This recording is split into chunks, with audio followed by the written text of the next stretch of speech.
Balen Kathmandu महानगरपालिकाको mayor बालेनजी पनि तपाईलाई भेट्न आउनुभयो। तपाईसँग केही कुराहरू सिक्न आउनुभयो अथवा तपाईले के सुझावहरू दिनुभयो यसबारे बताइदिनुस् न। होइन, अब हामीले सुझाव दिने र उहाँले सिक्ने कुरा होइन हैन। यो त स्थानीय सरकारहरूले संविधान र कानुनले दिएको अधिकार क्षेत्रभित्र काम गर्ने कयौं कामहरू उहाँहरूले गरेका राम्रा कुराहरू छन्। हामी त्यसलाई सिक्दैछौँ। काठमाडौँ र धुलिखेल नगरपालिका एकदम नजिकै सहर छ।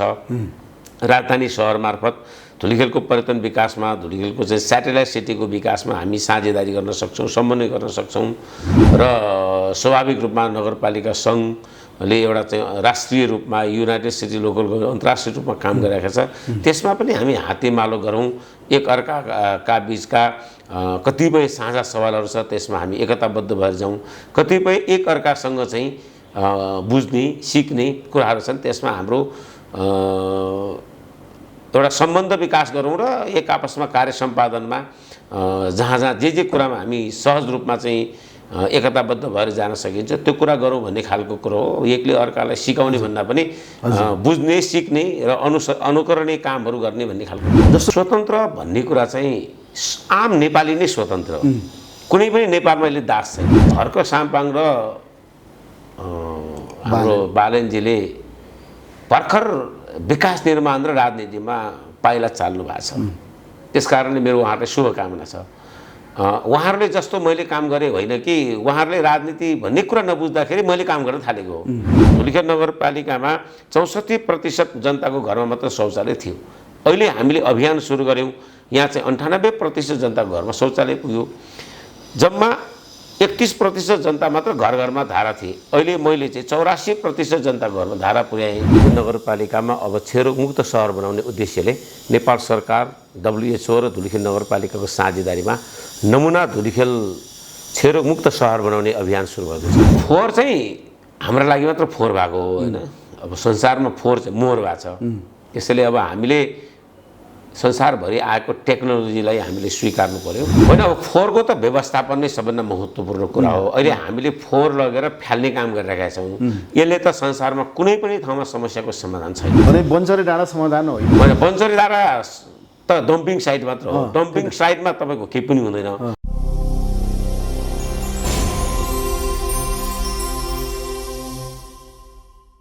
नमस्कार, डिसी नेपालमा यहाँहरूलाई स्वागत छ। आज हामी धुलिखेल नगरपालिकामा आएका छौँ। यहाँ धुलिखेल नगरपालिकाका मेयर अशोक कुमार बेन्जु श्रेष्ठज्यूसँग कुराकानी गर्दैछौँ। विशेष गरेर यो नगरपालिकाले आफ्नो कामहरू राम्रो गरेकै कारणले संयुक्त राष्ट्र सङ्घले बोलाएर आफ्नो कामहरूको बारेमा राम्रो गरे बापत पुरस्कृत गरेको र आफ्नो अनुभवहरू सुनाउन अमेरिका बोलाएको अवस्थामा अमेरिका पुगेर भर्खरै फर्किनुभएका बेन्जुजी अथवा मेयर साहबसँग हामीहरू नेपालको स्थानीय सरकारले गर्ने विकासका मोडलहरू कस्तो हुनुपर्छ भन्ने विषयमा केन्द्रित रहेर उहाँको अनुभवहरू तपाईँहरूसँग सुनाउँदैछौँ। विशेष गरेर पछिल्लो समयमा उहाँ अमेरिकाबाट फर्केर आइसकेपछि बालेनजी जो तपाईँ अहिले चर्चित मेयर हुनुहुन्छ काठमाडौँ महानगरपालिकाको, उहाँ पनि मेयर साहबलाई भेट्नलाई यहाँ आउनुभएको थियो। जसले गर्दाखेरि दुवै बिचमा भएका कुराहरूमा पनि के भए त ती कुराहरू अथवा तपाईँको ज्ञान उहाँले कति लिने, उहाँको ज्ञान तपाईँले कति लिने, यी कुराहरूको बारेमा पनि हामीले विस्तृत रूपमा छलफल गरेका छौँ। सुन्नुहोस् उहाँको अन्तर्वाद। यहाँलाई डिसी नेपालमा स्वागत छ। धेरै धन्यवाद। यो नेपालका धेरै नगरपालिकाहरूमध्ये संयुक्त राष्ट्र सङ्घमै पुरस्कार पाउने योग्य भएर तपाईँको नगरपालिका धुलिखेलले त्यस्तो के गजबको काम गर्यो जसले गर्दा सबैले अहिले प्रशंसा गर्दैछन्? के लाग्छ तपाईँलाई? अब संयुक्त राष्ट्र सङ्घले विश्वका सबै देशहरूमा सन् 2030 भित्र 17वटा मूल उद्देश्य र 169वटा सहायक उद्देश्यहरू शिक्षा, स्वास्थ्य, कृषि, पर्यटन, उद्योग, व्यापार, व्यवसाय, क्लाइमेट चेन्ज लगायतका क्षेत्रहरूमा काम गरेर त्यसमा विश्वव्यापी रूपमा अहिले रहेको गरिबी, अशिक्षा, असमानता, भुखमरी लगायतका विविध विषयहरूलाई संसारका सबै देशहरू मिलेर काम गर्ने र त्यसले चाहिँ विश्वलाई एउटा समृद्ध बनाउने भन्ने खालको योजना अघि सारेको थियो। त्यही योजनालाई चाहिँ स्थानीयकरण गर्ने, स्थानीय सरकारहरूले पनि त्यसलाई चाहिँ काम गर्ने सङ्घ संस्थाहरूले काम गर्ने, निजी क्षेत्रले काम गर्ने, विज्ञ समूहले काम गर्ने, सरकारले काम गर्ने भन्ने विविध उद्देश्यहरूमध्ये स्थानीय सरकारले गर्ने कामहरूमा धुलिखेल नगरपालिकाले चाहिँ 4वटा काम हामीले गरेका थियौँ। ती कामलाई संयुक्त राष्ट्र सङ्घको तर्फबाटै युनाइटेड नेसन्सको युनेस्क्याप थ्रु साउथ एसियाको सहरहरूमध्ये धुलिखेल नगरपालिका छनौट भई उहाँहरूले त्यो अध्ययन 1 वर्ष गर्नुभयो।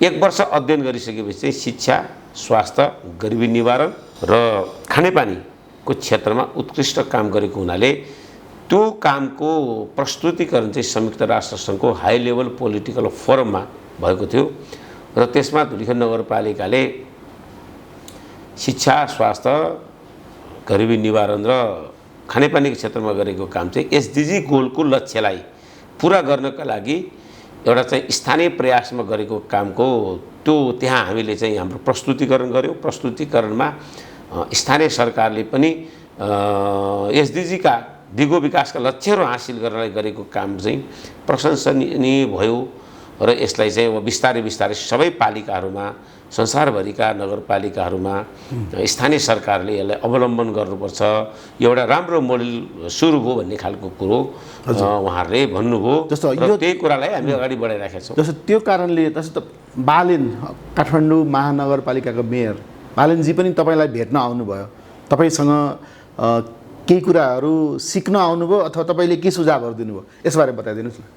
होइन, अब हामीले सुझाव दिने र उहाँले सिक्ने कुरा होइन होइन, यो त स्थानीय सरकारहरूले संविधान र कानुनले दिएको अधिकार क्षेत्रभित्र काम गर्ने कयौँ कामहरू उहाँहरूले गरेका राम्रा कुराहरू छन्, हामी त्यसलाई सिक्दैछौँ। हामीले गरेका कामहरू अरू नगरपालिकाले सिक्दैछ। स्थानीय सरकार भनेको चाहिँ विकास निर्माण योजनाहरूमा नयाँ इनोभेसन ल्याउने ठाउँ पनि हो, नयाँ चाहिँ तपाईँको चाहिँ प्रणाली स्थापित गर्ने पनि ठाउँ हो। किनभने संविधानले हामीलाई हाम्रो स्थानीय सरकारले पनि आफ्नो अनुकूल कामहरू गर्नका लागि आफ्नै ढाँचामा कानुन बनाउनु पाउँछ, आफ्नै प्रकृतिले काम गर्न पाउँछ, आफ्नै जनताको संस्कृति, त्यहाँको चाहिँ जनजीवन, त्यहाँका मान्छेहरूका स्ट्रेन्थको आधारमा काम गर्न पाउँछ। त्यो प्रक्रिया अवलम्बन गरेको कुरामा हामीहरू दोहोरो काठमाडौँ र धुलिखेल नगरपालिका एकदम नजिकै सहर छ। राजधानी सहर मार्फत धुलिखेलको पर्यटन विकासमा, धुलिखेलको चाहिँ स्याटेलाइट सिटीको विकासमा हामी साझेदारी गर्न सक्छौँ, समन्वय गर्न सक्छौँ र स्वाभाविक रूपमा नगरपालिका सङ्घले एउटा चाहिँ राष्ट्रिय रूपमा युनाइटेड सिटी लोकल अन्तर्राष्ट्रिय रूपमा काम गरिरहेको छ। त्यसमा पनि हामी हातेमालो गरौँ, एक अर्काका बिचका कतिपय साझा सवालहरू छ त्यसमा हामी एकताबद्ध भएर जाउँ, कतिपय एक अर्कासँग चाहिँ बुझ्ने सिक्ने कुराहरू छन् त्यसमा हाम्रो एउटा सम्बन्ध विकास गरौँ र एक आपसमा कार्य सम्पादनमा जहाँ जहाँ जे कुरामा हामी सहज रूपमा चाहिँ एकताबद्ध भएर जान सकिन्छ त्यो कुरा गरौँ भन्ने खालको कुरो हो। एकले अर्कालाई सिकाउने भन्दा पनि बुझ्ने, सिक्ने र अनुकरणीय कामहरू गर्ने भन्ने खालको कुरो। जस्तो यहाँलाई नै डिसी नेपालले यसअघि अमेरिकामै लिएको अन्तर्वार्तामा एउटा चोइस दिएको थियो, केशव स्थापित कि बालेन भनेर। यहाँले बालेनको नाम लिनुभएको थियो त्यतिखेर, त्यसको कारण चाहिँ के बताइदिनु भयो? अब दुवै व्यक्तित्वहरू आफ्ना आफ्ना योग्यता, क्षमता र भूमिकामा ठिकै होला, तर आजको युग, आजको समय, आजको पुस्ताले मन पराउने भनेको त नयाँ परिवेश र परिस्थिति बुझ्ने नेतृत्व नै हो। त्यस कारणले आजको परिवेश बुझ्ने मान्छेहरूले नेतृत्व गर्यो भने आजको समाजको रूपान्तरण चाहिँ बढोत्तरी हुन्छ। रूपान्तरण त हुन्छ तर त्यो सङ्ख्यात्मक हुनसक्छ, रूपान्तरण त हुन्छ तर त्यो नगण्य हुनसक्छ। त्यसैले आज हाम्रो नेपालको विकास चाहिँ गुणस्तरयुक्त विकास आवश्यकता छ। त्यसका लागि चाहिँ हामी गुणात्मक विकास गर्न जरुरी छ। गुणात्मक विकास गर्नका लागि बुझ्ने, गर्ने, सोच्ने र अग्रसर हुने डाइमेन्सन चाहिन्छ। त्यो डाइमेन्सन चाहिँ आजको युवा पुस्तामै हुन्छ। त्यो युवा पुस्तामा भएको डाइमेन्सनलाई चाहिँ समाज रूपान्तरणको हिस्सा बनाउनुपर्छ। किनभने हाम्रो देशमा अहिले 42% 16 देखि 40 वर्षका युवाहरू छ, जुन देश रूपान्तरण र देशको विकास र देशको समृद्धि गर्नका लागि जरुरी छ। त्यसैले म युवाहरू राजनैतिक रूपमा विभिन्न प्रकृतिले प्रवेश गरेको देशको विकास र देशको समग्र विकासमा उसले आफ्नो योगदान दिन्छु भनेर आउँछ भने त्यो पुस्तालाई स्वागत गर्नुपर्छ भन्ने आशय र अभिव्यक्तिले नै मैले बालेन शाह आजको बालेन शाह मात्र होइन त्यस्ता युवाहरू यो देशको लागि आवश्यक छ भन्ने मेरो अनुभूति हो। हजुर, जस्तै के देखिन्छ भनेदेखि स्वतन्त्रबाट बालेन शाहले अथवा हर्क साम्पाङले जितेको कुरालाई पुरा मिडियाबाजी भयो, अहिले पनि उनीहरूको बारेमा कुरा चुलिन्छ। तर तपाईँले दोस्रो पटक मेयरमा जित्नुभएको धुलीखेलको जनताहरूले विश्वास गरे, जिताए। तर तपाईँ एमालेबाट जित्नुभएको छ, तर उनीहरूले गरे जस्तो काम तपाईँले पनि त गरिरहनु भएको छ। त्यसरी स्वतन्त्रबाटै जित्नुपर्छ भन्ने कुरालाई तपाईँले त काट्नु भएको, तपाईँको स्वभावले हेर्दाखेरि त। अब तपाईँ के भन्न चाहन्छ स्वतन्त्र मेरो चाहिँ यसमा दृष्टिकोण फरक हो। स्वतन्त्र भन्ने कुरा चाहिँ आम नेपाली नै स्वतन्त्र हो, कुनै पनि नेपालमा अहिले दास छैन, त्यसरी सबै हामी स्वतन्त्र नै हौँ। यति मात्र फरक हो, हाम्रो संविधानले राजनैतिक विचारमा आधारित दलहरूले पनि प्रतिस्पर्धा गरेर शासन व्यवस्थामा जान पाउने वा कुनै दलसँग आबद्ध नभएको मान्छेले पनि इन्डिपेन्डेन्टली उम्मेदवार भएर उसले समाजको विकासका लागि राजनैतिक क्रियाकलाप गर्न पाउने संविधानले प्रदान गरेको अधिकारभित्रको परिभाषा हो। त्यसकारणले एउटा कुरा त्यो परिभाषित आधारमा स्वतन्त्र भएका हुन्, तर नेपालमा कोही पनि दास छैन, त्यसरी सबै स्वतन्त्र नागरिकै हो। अर्को कुरा चाहिँ हर्क साम्पाङ र हाम्रो बालेनजीले भर्खर विकास निर्माण र राजनीतिमा पाइला चाल्नु भएको छ। त्यसकारणले मेरो उहाँहरूलाई शुभकामना छ। उहाँहरूले जस्तो मैले काम गरेँ होइन कि उहाँहरूले राजनीति भन्ने कुरा नबुझ्दाखेरि मैले काम गर्न थालेको हो होइन। त्यसमा हामीले नेपालको संविधानले दिएको मौलिक र अधिकारहरू, नेपाल सरकारले अवलम्बन गरेको राष्ट्रिय योजनाका लक्ष्यहरू, संयुक्त राष्ट्र सङ्घको एसडिजी गोलका लक्ष्यहरू, धुलीखेल नगरपालिका आफैले 20 वर्षभित्र धुलीखेललाई नेपालको उत्कृष्ट नगरपालिका बनाउने र आदर्श र नमुना नगरपालिका बनाउने, त्योभित्र आधारभूत जनताका आवश्यकताहरू परिपूर्ति भएको होस्, त्यहाँका आर्थिक जीवनमा एउटा चाहिँ जनता गरिब नभएको एउटा सहरको रूपमा विकास होस्, पर्यटकीय विकासमा एउटा चाहिँ अब्बल सहर होस्, शिक्षा स्वास्थ्य क्षेत्रमा चाहिँ यो हबको रूपमा विकास होस् र त्यो गर्नका लागि चाहिँ यहाँको जनताहरूको शैक्षिक, यहाँको स्किल डेभलपमेन्ट, यहाँको इन्टरप्रिनरसिप डेभलपमेन्टमा हाम्रो बढी केन्द्रित हुनुपर्छ, गरिबी निवारणमा केन्द्रित हुनुपर्छ र हाम्रो मूल आयको क्षेत्र भनेको कृषि हो। त्यो कृषि क्षेत्रमा जनतालाई उत्पादनमा, बिक्री वितरणमा, त्यसको भ्यालु चेन्ज, मूल्य वृद्धि गरेर उनीहरूको आर्थिक जीवन समृद्धि गर्ने भन्ने कुरामा हामी केन्द्रित गरेर हामीले काम गरिरहेका छौँ। त्यसैले यी कामहरू चाहिँ सबैले गर्ने काम नै हुन्, तर धुलीखेल नगरपालिकाको के फरक छ भने हामीले लक्ष्य राखेर काम गरेको कारण यी सबै कामहरू चाहिँ एकदमै सफलतापूर्वक अगाडि बढेको छ। जस्तो तपाईँले म के भनौँ भने धुलीखेल नगरपालिकामा 64% जनताको घरमा मात्र शौचालय थियो। अहिले हामीले अभियान सुरु गऱ्यौँ, यहाँ चाहिँ 98% जनताको घरमा शौचालय पुग्यो। जम्मा 31% जनता मात्र घर घरमा धारा थिए, अहिले मैले चाहिँ 84% जनताको घरमा धारा पुर्याएँ। अब बालमैत्री नगरपालिका बनाएँ, 71% साक्षर थियो, 98% साक्षर सहर बनाएँ। अब हामीले गरिबी निवारण चाहिँ हाम्रो 13% जनता गरिबीको रेखामुनि, हामीले गरिबी निवारणको काम अगाडि बढायौँ, मेयर गरी त्यसबाट हामीले 4.36% झारे। यसरी सूचाङ्कमा आधारित भएर विकास निर्माण चाहिँ लक्ष्य गरेको कारणले यो काम भनेको क्रमशः हजुर, तर विकासका आधारहरू तयार जस्तै यही कुराहरू मध्येमा अलि वैज्ञानिक ढङ्गले गर्न खोज्नुभयो अथवा सूचाङ्कको आधारमा गर्न खोज्नुभयो।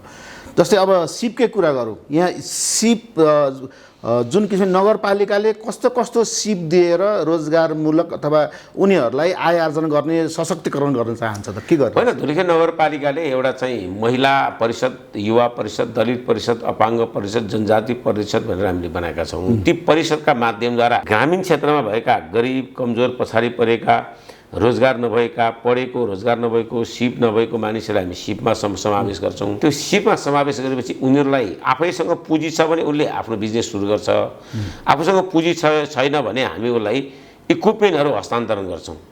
सिलाइ सिक्यो, सिलाइ मेसिन दिन्छौँ होइन। अब प्लम्बिङ सिक्यो, प्लम्बिङको सामग्रीहरू दिन्छौँ र त्यो काम गर्नलाई हामी उसले प्रोत्साहित गर्छौँ र काममा आफ्नो व्यवसायिक हामी जान्छौँ। अर्को उद्यमशीलतातर्फ जान्छ भने हाम्रो 16वटा समूहहरू उद्यमशील समूहहरू छ, हामीले तालिम दिएका। त्यसै मसला उत्पादन गर्नेदेखि अपाङ्गता भएकाहरूले मसला उत्पादन गर्छ यहाँ। अब प्याडहरू बनाउने, जुत्ताहरू बनाउने, विभिन्न कामहरू गरिरहेका छ। उनीहरूलाई चाहिँ सिड मनीको रूपमा हामी पुँजी पनि दिन्छौँ, त्यसको कुनै ब्याज लाग्दैन। त्यसै त्यो रिभल्भिङ सिस्टमबाट मेयर कति पैसा दिनुहुन्छ त्यो पैसा दिँदा? त्यो त हेरी हुन्छ। उहाँहरूले 5 लाख माग्नुभयो भने 2.5 लाख उहाँहरूले राख्यो, हामी 2.5 लाख राखिदिन्छौँ होइन। त्यो चाहिँ योजनाको कति बजेटमा हुन्छ त्यसमा आधारित। त्यसैले हामीले चाहिँ उद्यमशीलतालाई बढावा दिएर युवाहरूलाई बेरोजगारबाट रोजगारमा लाने हैन, भ्यालु चेन्ज गर्ने भन्ने। तर कस्तो कृषकहरूको सिँचाइ अथवा मल बिउ खाद यस्तो कुराहरूमा कृषकहरूले जुन आवश्यक आवश्यकता छन् उनीहरूको चाहिँ समस्यामा कसरी साझेदारी गर्दै? हामीले कृषकहरूले 3टा काम गरिरहेका छौँ। भौतिक पूर्वाधारमा धुलिखेल नगरपालिकाले सिँचाइको कामहरू गरिरहेका छौँ र डिप बोरिङको काम गरिरहेका छौँ। अर्को चाहिँ हामीले किसानहरूलाई बजारीकरणको लागि चाहिँ कृषि भण्डारण केन्द्रहरू बनाइदिइरहेका छौँ हैन। अर्को चाहिँ हामीले चिस्यान केन्द्रहरू 50% अनुदानमा, कृषि औजारहरू 50% अनुदानमा, यस्तो कामहरू एउटा हो। अर्को हामीले चाहिँ बिउ बिजनमा कृषि उत्पादकत्व वृद्धि गर्नका लागि यो आइपिएम तालिमदेखि लिएर क्लाइमेट चेन्जको इम्प्याक्ट परिरहेको ठाउँमा चाहिँ कसरी त्यो क्लाइमेट चेन्जको इम्प्याक्टले न्यूनीकरण गर्ने भन्ने विषयमा कृषिलाई आजको समस्या के हो, आजका अप्ठ्याराहरू के हुन् भन्ने खालको कुरोमा सहयोग गरेको। अर्को बाली नालीमा पशुहरूमा समस्या आउँछ, त्यसले पशु बिमा र पशु उपचारको काम। बाली नाली चाहिँ कहिलेकाहीँ चाहिँ बिग्रिन्छ, त्यसको लागि क्षतिपूर्तिको व्यवस्थापन होइन, त्यसको सुधारको कामहरू हामीले गर्छौँ। अर्को चाहिँ कृषि उत्पादनमा भएका उत्पादित वस्तुहरूको मूल्य वृद्धि गरेर त्यो मूल्य वृद्धि गर्नलाई अब तरकारीकोबाट चाहिँ तरकारी मात्र बेच्नु होइन, अचार बनायो भने त्यसको मूल्य वृद्धि हुन्छ, दुध बेच्नुभन्दा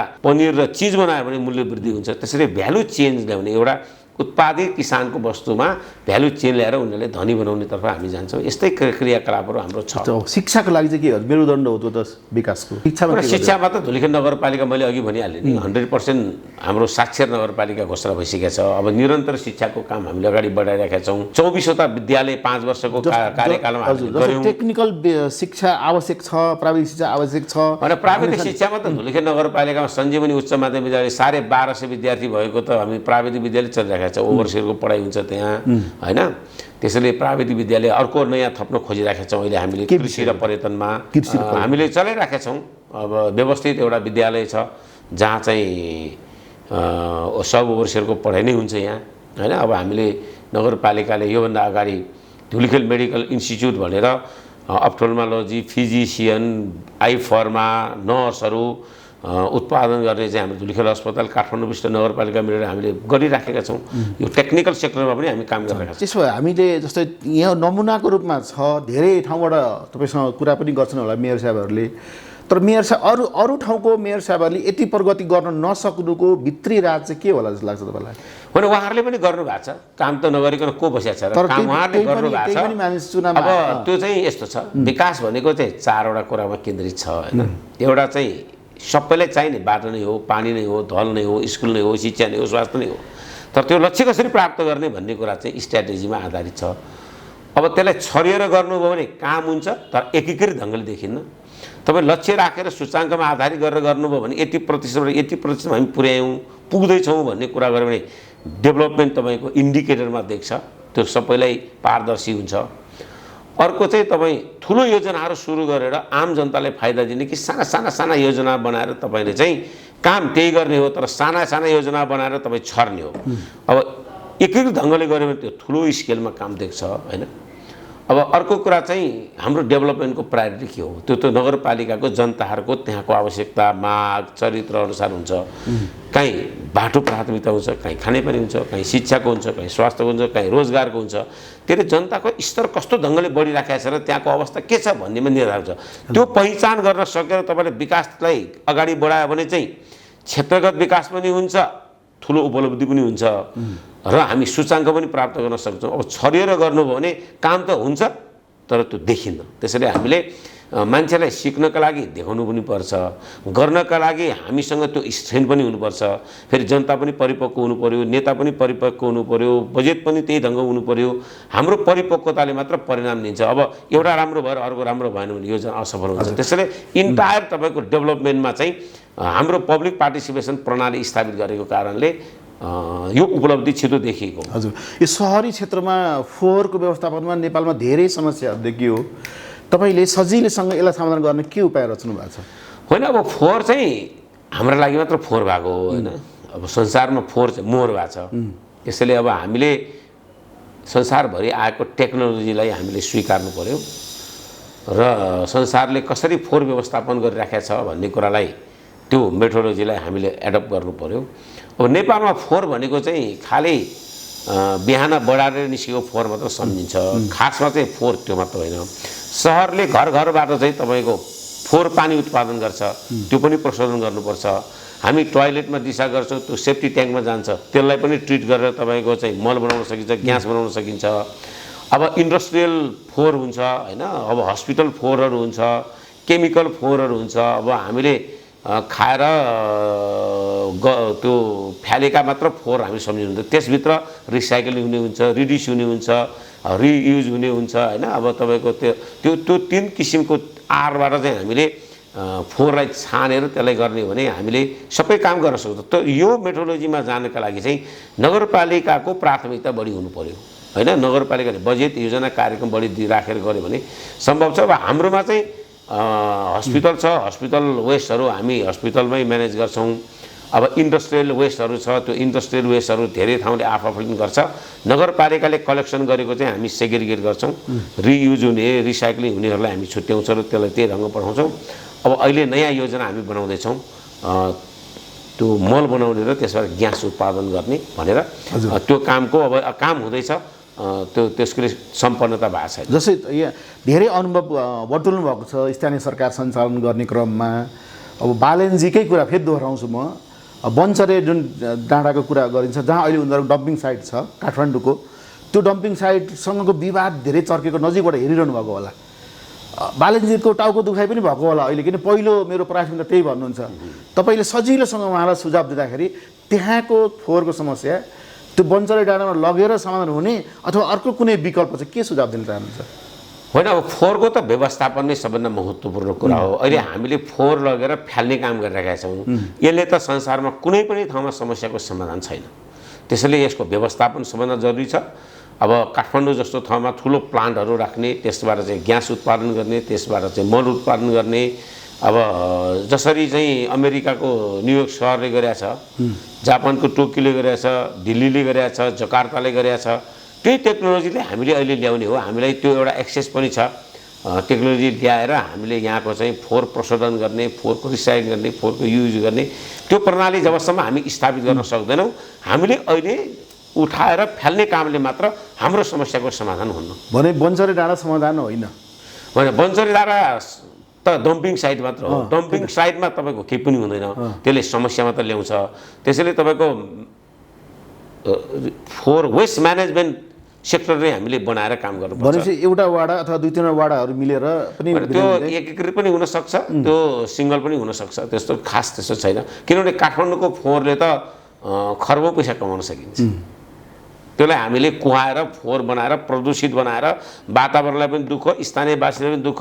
काठमाडौँ जस्तो एउटा सभ्यता र संस्कृति बोकेको सहरले आफूलाई एउटा चाहिँ प्रदूषणमुक्त सहर बनाउने होइन, वातावरण मैत्री सहर बनाउने एउटा जुन अवसर छ त्यसलाई चाहिँ गुमाइराखेको छ भन्ने लाग्छ। भनेपछि अब अन्तिममा हामी जाउँ। जस्तै अब डिसी नेपालका दर्शकहरूको लागि स्थानीय विकासमा केन्द्रित रहेर केही सुझावहरू दिन चाहनुहुन्छ? होइन, अब मुख्य कुरा चाहिँ के हो भने हामी स्थानीय सरकारमा काम गर्छौँ। सरकार भइसकेपछि यसका न्यायपालिका, कार्यपालिका र व्यवस्थापकीय तिनटै कामहरू हुन्छ। त्यसका बहुआयामिक क्षेत्रभित्र हामीले संविधानले प्राप्त गरेको काम गर्दाखेरि हामीले गर्ने कामले हाम्रो जनता खुसी हुनु पर्यो, सुखी हुनु पर्यो। अब हामीले काम त गरेका छौँ, जनता सुखी छैन, हामीले काम त गरेका छौँ, जनता खुसी छैन भने कहिलेकाहीँ सुखी हुने कुरा र खुसी हुने कुरा फरक होइन। सुखी हुनलाई समृद्धिका आधारहरू तयार गर्नुपर्छ र उसको आर्थिक जीवनमा समृद्धि प्रदान गर्ने हो। अब सुखी हुने सँगसँगै फेरि कोही कोही सुखी त हुन्छ, घर छ, बारी छ, खेत छ, पढेको छ, जागिर छ, तर मान्छे सुखी हुँदैन, खुसी हुँदैन। त्यो खुसी हुनको लागि चाहिँ फेरि हामीले उसका भावनाहरू, उसका चाहनाहरू, उसका चाहिँ डिजायरहरू, उसले गर्न